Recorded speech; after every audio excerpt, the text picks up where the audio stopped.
ni banabagatɔ fana ye mun fɛ ye bon a kɛra ne filɛ nin ye ten tɛ mɔn yɛrɛ ma hali ni wari tɛ yen ni yɔrɔ ma jan n bɛ se ka t'i ka banabagatɔ filɛ n se min ye n bɛ se ka o baara k'o d'a ma ala parce que n bɛ se olu la kosɛbɛ ani mun tɛ hɛrɛ sɔrɔ la kosɛbɛ n'i bɛ feere la jama t'i bolo muso gɛlɛya bɛ mun na n b'a fɔ sunkuru dɛ muso gɛlɛya bɛ cɛ mun na cɛ gɛlɛya bɛ mun na surtout jinɛbana yɛrɛ yɛrɛ ani kirikirimasiyɛn ninnu wala bon ne ka baara de b'olu ye ka taa wala jinɛbana gɛlɛn ninnu a tɛ furu sɔrɔ la a bɛ tan ni e ye saka wala n'i ka mɔgɔ dɔ i bɛ a mɔgɔ tan ɲini n bɛna baara k'a d'i ma fu u bɛ na bɔ bɛ furu mɔgɔ tan m'o kɛ cogo la tv ye mɔgɔ tan ɲini mais u yɛrɛ b'u ka ale sara ka na o de t'u min jɔna bɛ fana taara a tigi bɛ na ka na tile 6 ɲɔgɔnna kɛ a dumuni na ko bɛn bɛ jɔ n'a ye ni fana wari fana bɛna a tigi la n'a tigi fana taara a tigi ka taa fɔ dɛ to ne ka jinɛbana fara dan ye tile 6 ye awɔ a fara tɛ sigi ta la n'a mɔgɔ bɛ yen mun tɛ furu sɔrɔ la k'u kana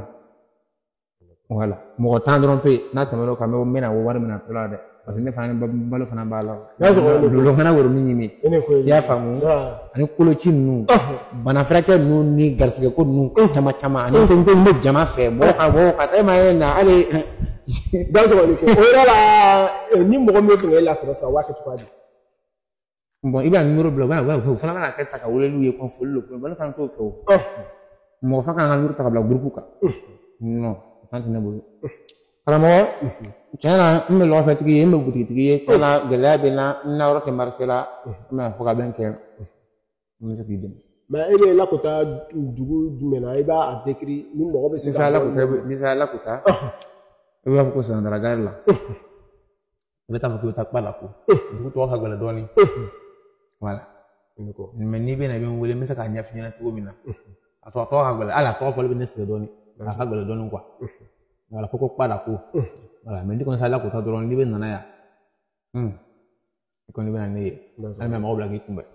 i y'a faamu d'accord o waati la an bɛ wa dasɔrɔ ani ko nin yɔrɔ la an bɛ se ko yamaya numéro di a bɛɛ ma sabula diɲɛ sababu o ye a ko Togola TV yɛrɛ kanu kosɔn k'a mako bɛ mɔgɔ tan na ka bana mun fɔ mɔgɔ tan k'olu fila kɛ bisabilayi i yɛrɛ bila transport ka na i kɔsegin a fana bɛ transport sara ka taga donc o yɔrɔ la an bɛ Simo la numéro di nin waati la n'o ye 00225